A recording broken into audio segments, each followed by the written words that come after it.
most money problems are not problems about money. Say that again, Dale. Most money problems are not problems about money. Everett, listen to this. 51% of Americans that make over $100,000 a year are living paycheck to paycheck.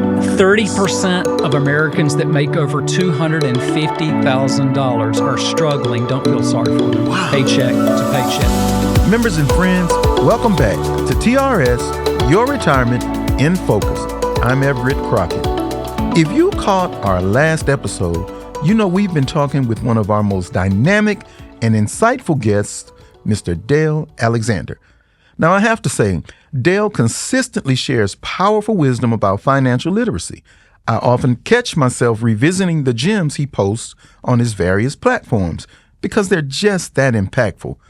Dale, I consider it an absolute honor to sit down and sponge knowledge from you. Hats off to you for your continued work in supporting Georgia's educators and their financial well-being. Now, let's jump right back into the conversation. But first, Dale, how have you been and how's your family doing? Hey, Everett, first of all, thank you all for having me back. I love this place. Yes, sir. We're all good. We're great. Family's good. The kids, it's hard to believe how much they're growing. They're 27-year-old daughter, 25-year-old son, 23-year-old son. So all out of college. So we got raises after that, right? So everybody's off the payroll. Thank the Lord. We're doing great. Thank you all for having me back. Yes, sir. Yes, sir. Great to have. And I'll tell you what also, Dale, quite often I take a listen to some of the gems of information that you share on LinkedIn and other platforms, and I want you to know that I truly consider it a high honor to be able to sit and sponge knowledge from you. And hats off for the outstanding work that you've done and continue to do even today, especially as it relates to Georgia's educators and their financial literacy. Thank you, Everett. It's an honor. I get to do it. All right, let's jump right in. Let's Dale, go. well, you are always clear that being rich has nothing to do with money. What does that mean? I love starting out in an auditorium. The first thing I say is, all right, I'm not going to ask who would want to be rich. It's a dumb question because everybody, All yeah, the I want to hands have, would go up, sure, right? I want to have a lot of money. And then I say this, being rich has nothing to do with money. You can be homeless and be rich in good health, rich in having friends, being at peace with what you have or don't have. Priceless. I remember being 36 years old in South Georgia, Fitzgerald, Georgia. My grandmother had died by worldly standards, very, very, very poor. And I remember riding to the church for her burial. And I remember I'll never forget this moment. I remember turning around and looking at the number of cars behind that hearse. And I remember telling my mom and dad, she was a rich lady. Yes, sir. You can be. Because this is about hope, Everett. Anyone can be rich in life. Some of the richest people I've ever met were in the deepest parts of Kenya. See, because standard of living does not necessarily equate to satisfaction with life. I'm going to say it's maybe the inverse, Everett, is the more we have, the harder it becomes to be grateful for it. I once heard a pastor say, someone is praying for the things that we take for granted. Oh, my goodness. And the more we have, the less it's harder to be grateful for it. Yeah, I find And so that to be wealth is what you think of when you think of people that have money. But rich, the richest people I've ever met were in the deepest parts of Kenya. And by worldly standards, they had nothing, but they really had everything. Because you know what they were? Content, and they had joy. It's beautiful to see. Yeah. A young girl in the Daraja Children's Choir came to we hosted this group, about 4 or 5 of the girls in the girls' choir at our home. And Josephine was showing us her picture book, and there was this broken wooden box beside this mud wall. And I said, Josephine, what is that? And she looked at me with the biggest eyes she ever had. She said, it's my clothes and my toys. And I felt so sorry for us. She had so much joy in a broken wooden box. And I can't get content with a car or a house or a salary, right? I can't get content. Yeah. And little Josephine schooled me, man. She got it right. Schooled me. Content. She got it right. That's key. Powerful stuff right there, Dale. Very powerful. Well, Many believe, Dale, that having more money is the key to financial problems. Is it that simple? No, that's completely, I knew where that was going. That's completely untrue. Listen to this. That's completely untrue. Here's why. Most money problems are not problems about money. Say that again, Dale. Most money problems are not problems about money. Listen to this. 51% of Americans that make over $100,000 a year are living paycheck to paycheck. 30% of Americans that make over $250,000 are struggling. Don't feel sorry for them. Wow. Paycheck to paycheck. To summarize this fact, most money problems aren't problems about money. I'm in Cochran, Georgia, South Georgia, right? In an auditorium. This young girl up, and never forget this moment, up in the top left of this high school auditorium. She raises her hand. I said, "What you got?" And she said, "I can't live on 70% of my income." Now, she's on a part-time high school job. Okay. But she goes, "I can't live on 70% of my income." I said, "Why can't you live on 70% of your income?" She said, "Because it cost me $100 to get my nails done." What? And every kid in that auditorium turned around and went, "Ooh!" And I shut my mouth, and the principal lit her up. That's not a money problem, Everett. No, it is not. That's not a money problem. That's not. You go with you go to my wife and me to Karima, Kenya, and you walk in the deepest part of Kenya, and you tell those Kenyans you spend $100 on your nails, they would look at you and say, "Have you lost your mind?" Yeah, I'd say the same right here. That's not a money problem. No. So when you look at what people are struggling with, just go back to investments don't make people wealthy. Living on less than you make makes you wealthy. Spend less than you make for a long time. This is not hard. There's just a lot trying to make it impossible. So that is not the answer. More money. Jim Carrey, the famous actor Jim Carrey, said, "I wish everybody for a brief moment could be given everything that they desire so that they'll realize it's not the answer." It's not the answer. Most of our problems, they're not problems about money. It's fascinating. You're right. It is fascinating to think. Yeah. They're not problems about money. Yeah.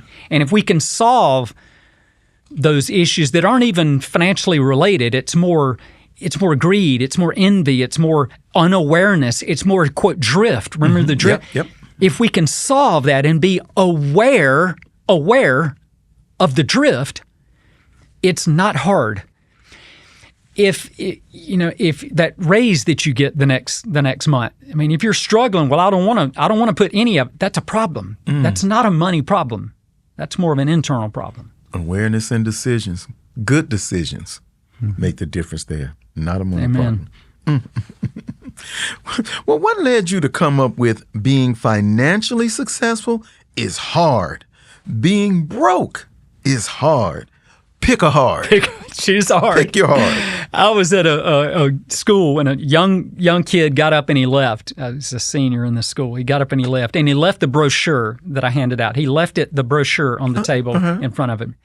And it infuriated. I didn't see him do that. I didn't see him walk out. I would have loved, it infuriated me.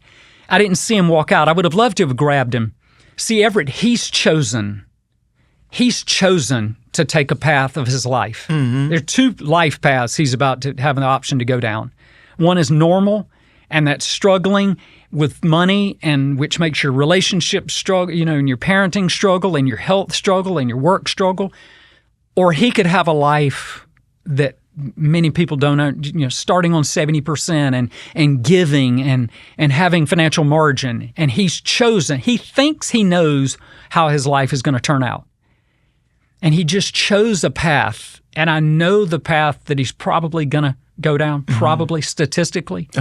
And so I came up, it infuriated me. And I go, okay, there's two paths. Being financially, because I'll hear make 70 or 100, and most of them are talking about part-time high school jobs. Sure, right, it's hard. Right. It's going to stink for about 2 months, and then after that, it's normal. But pick a hard. That's hard short term, or the other one's hard for the rest of your life. Pick one. This is not hard. Pick one. You got a choice.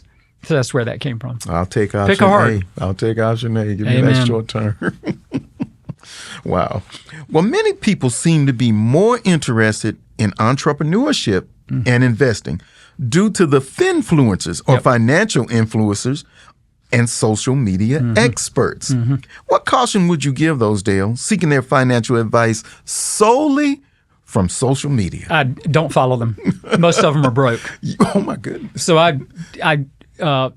there's the financial independence retire early. It's called FIRE, where all these young adults or kids are wanting to retire at 26, 29 years old. Really? Make a ton of money and retire before you're 30. First of all, that's a prescription for having a wreck of a life. Oh my goodness. Having no purpose, no passion, no reason for living for the rest of your life. We were created to work and to produce results and to mean something to the world.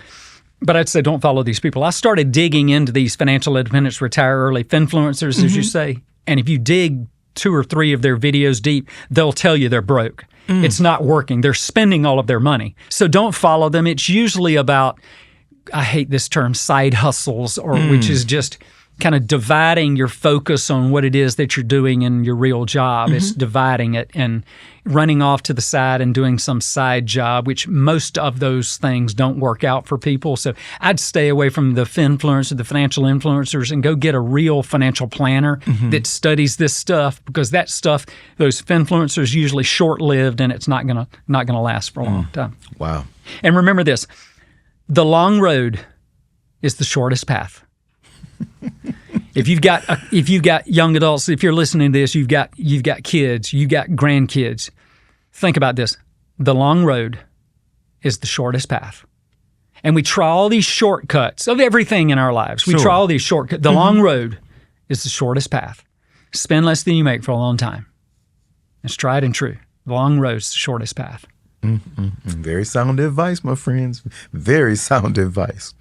Now, Dale, in your experiences, are there any things that surprised you when you started speaking on this that people didn't know about money? Great question. Great question. First is that answer to the question, is the stock market risky? The answer to that question, where most everybody says it's risky. It is volatile, but long term, it's the best place to be long term. Okay. And so the answer to this question, Dale, the stock market is down. What should I do now? And if you have listeners to this podcast that are thinking this. Right. If the market is down, what do I do? Here's the answer to that. I want you to think about this. If you've got time in your life, and if when I said earlier, we're going to be living to our 80s and our 90s, right. It could be decades in the future. The stock market is down. I get this question a lot. Dale, do I keep investing? I call it winter coats and sale prices. Think about this. If you want to buy a winter coat, from a value perspective, is it better to buy a winter coat in September before winter or in April at the end of winter? From a value perspective, isn't it better now when winter's over? Yep. If you have $100 and you want to buy a winter coat and you go in September, that winter coat is $100. How many coats can you buy? That would be one. One coat. But if you went to the same store, the same coat today in this month, after winter, is $50. How many coats can you buy with the same $100? Sure, it's two coats. Did the value of the coat go down or did the price go down? The price went down. The coat, nothing happened to the value of the coat. No. The coat is the same value to you and anybody else in the future. So when the price goes down and the value is there, you keep buying winter coats. There you go. And this is called dollar cost averaging. So over time, when markets go down, and as long as you have, you're investing. Remember, the yo-yo's up a flight of stairs. Yes. As long as you're investing for floors into the future, 8-10 years in the future or longer, right? You keep buying winter coats. Yes. And next winter, if it's a warm winter, quote, the stock market still, if it's a warm winter and you can't wear all your winter coats, you're mad at me. Dale, it's a hot winter. And I've got all this closet full of coats that I keep buying. They're cheap. I got all these coats. Here's what we know in the future. It will get cold again. Yes, it will. Historically, the markets come back. And you've got more coats that you've bought because they went on sale. So just remember that. in our lives. So the answer to that, should I keep buying? The I was surprised people didn't understand. Compound interest, and that people, most adults don't understand the time value of money. Can't beat it. And for your kids, if you've got kids listening to this, grandkids listening to this, time is their greatest asset. Debt is their greatest liability. Time is their greatest asset. Yes, sir. And compound interest, which is just growth on top of growth. Leave it alone and let it grow on top of growth. And then the last thing is, this is fascinating, is how kids would answer this question. And I start off in an auditorium saying this: if you look rich, you probably are rich. And they fight me. You would think social media says if you got a Ferrari, you must be rich. Well, they know that's not true. And they start fighting with, no, that's not true. And I go, yeah, it is. No, it's not. So that kind of surprised me. Hang in there for the long term, folks. Hang in there. Amen. Well, for those not familiar with the Little Red Wagon illustration, can you explain how TRS members become millionaires? One of my favorites right here. Hey, here we go. This kind of brought us together at TRS and me. So having parents that were in education, a good friend of mine ran the benefits for a large Georgia school system, and one of the employees, and by the way, this is on the website milliondollarwagon.com, anybody can see this, but in 9 minutes, I proved that retiring a Georgia K-12 educator makes you among the wealthiest retirees in the United States. Let me say that again. It makes you among the wealthiest retirees in the United States. The corporate world is not close. All right, here we go. I know some people have dropped out listening to this. They fell out. Here, let me explain this. So one of his employees, that gentleman's employees, came in and said she was leaving education to go to the corporate world. I guess to make up for something she thought she had lost being in education. And I went, that's not true. I thought, that's not true. That's not that narrative. That's not real. And so I started digging into this. And so here's the truth. The average beneficiary payment from your teacher retirement system organization is $41,000 change-ish. Okay.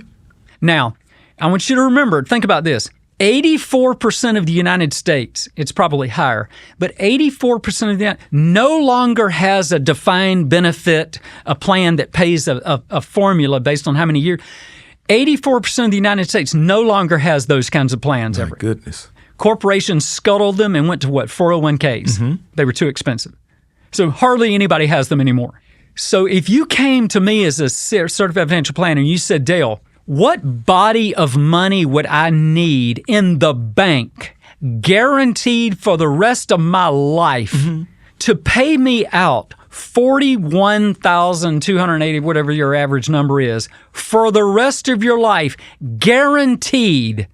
What body of money would you need to have in the bank to pay that out? Okay. Well, most all the financial planning industry agrees that you don't pay out more than a 4% distribution rate. Okay. So if the stock market is down, you don't cut into principal too much, and when it's up, you add some surplus. 4% is normal. Okay. So to have a body of money to pay out $41,000 a year per year for the rest of your life, guaranteed, you would need in the bank $1,036,000, I forget the number, $36,000 in the bank. Right now. That is real equivalent dollars to what 85% of the United States has to have. I have to have it. My employees have to have it. Probably most people, listening to this have to have it in the bank. That is cover charge to get in a Georgia Educators Club. So I go speak to schools, and I'll have the first slide says, "Welcome to the Millionaires Club," and I go, "How y'all feel about that?" And I see some laughter like that, some smirks, right? A little bit of confusion, disbelief, right? Disbelief, snarky little comments, and I go, "What if I told you you're in the club, and most everybody you know is not in that club? You are the." So go back to the employee that was going to leave and go in the corporate world, because the money has to be in the corporate world, right? Because that's where all the money is. That's what or you would is think. it? Yeah. So if you look at the average 401k balance in the United States, and I don't care if you use Vanguard, Merrill Lynch, Charles, anybody's data, the average 401k balance, which is the only retirement plan corporate America has, The average 401k balance is $240,000-ish. The average, hold on. The median, which means have more and have less. The median is $84,000. Oh, my goodness. And that $240,000 average balance, that includes the wealthy CEO balances. The median is real world, $84,000. They're broke. And as an educator, not even counting a 403B, what you do additionally, which, by the way, everybody listening to this should be doing. Yes, sir. That doesn't even count that. It's just teacher retirement. You are 5 to 12 times wealthier than the average corporate American retiree in the United States. They're broke. I tell people, you can either work rich or retire wealthy. Pick one. You can pick one. If you want to go to the corporate world and work rich, or you can come to education and retire wealthy. You go to education in Georgia to be wealthy. You do not go to the corporate world. That's not true. It's not true. Sign me up. Education is, most people have never heard that. You go to education to be wealthy in this state. Yeah, sign me up. So congratulations for the work you all do. Wow, our defined benefit plan is really special. It is special. Well, sir, are there any last words? And I hate it that we get to this part of the podcast interview here, but are there any last words that you'd like to leave with our listeners today, Dale? I would just say, just hopefully this just encourages people. Just remember this, contentment is key. Yes, sir. Joy, contentment, not caught up we're so caught up today. I call it Johnny had a better and the had a better theory. Johnny thinks if he had a better job, if he had a better wife, if he had a better salary, if he had a better house, his life would be better. Well, it's not working too well for Johnny. Just from contentment and joy, that's what we should be chasing. Yes, sir. And having that little red wagon that I just talked about, where you effectively $1 million. I mean, teacher retirement gives you all a life that the average American can't have. Stop lifestyle creep. Stop trying to have your lifestyle creep up all the time. Yes, For what? I don't want people to get to the end and realize they were chasing something that just, all the stuff we see on social media, it's highlight reels. It's the best people have, and it's not true. Everybody's life's not that perfect. Wow. I don't want us to get to the end and realize I was chasing something that was not really true. So seek joy, not happiness. I mean, getting a gift brings happiness, but giving the gift brings joy. Just remember, that's what we're after. And remember your drift. Remember, we're always drifting on something. Be aware of what we're doing in our relationships, in our money, in our health, right, in our parenting. Remember the drift, and you got to have the dream. Outstanding advice.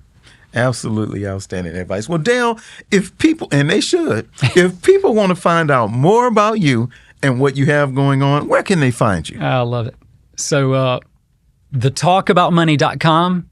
Everything that I've talked about there is on thetalkaboutmoney.com. You can watch the whole lesson free on that website under the resources tab.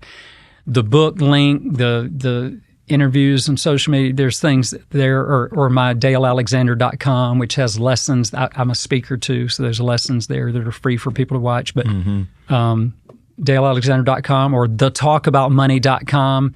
Get this in front of your young adults' hands. It's the most important life decision ever they'll make, more important than who they choose to marry. Because if we get money wrong, half of our marriages are gone. Very true. And many of their other half of marriages that make it, they're not as great as they could be. So I want to give kids a chance to never have those regrets in their lives. I just thank you all so much for having me here. We thank you. We thank you so much. Dale, it has been an absolute pleasure to have you with us here today on the TRS podcast. On behalf of our podcast studio team, Georgia's educators, and all of us here at TRS, thank you for sharing your excellent advice, insight, and knowledge with us. I know that our listeners have heard me say this numerous times, and I only say it because it's the truth. I believe that our members and friends are empowered as a result of the information that goes out via our podcast. And I am especially sure that that will be the case with all that you've shared with us over the course of this 2-part show. The numbers tell the truth. You are one of the most popular and informative guests we have ever had, and I want you to know that you always have an open invitation to come and share with us whenever you would like to do so. Members and friends, that's a wrap. of our two-part conversation with Dale Alexander. I hope this discussion has been as insightful for you as it has been for me. If you enjoyed today's episode, be sure to follow TRS, Your Retirement in Focus, for more conversations like this, packed with wisdom and practical advice. As always, we'd like to encourage you to share our podcast with your family and friends. And if you have any questions, comments, or feedback that you'd like to share with us, you can reach us at podcast@trsga.com. Until next time, take care and keep your financial future in focus with TRS, Your Retirement in Focus.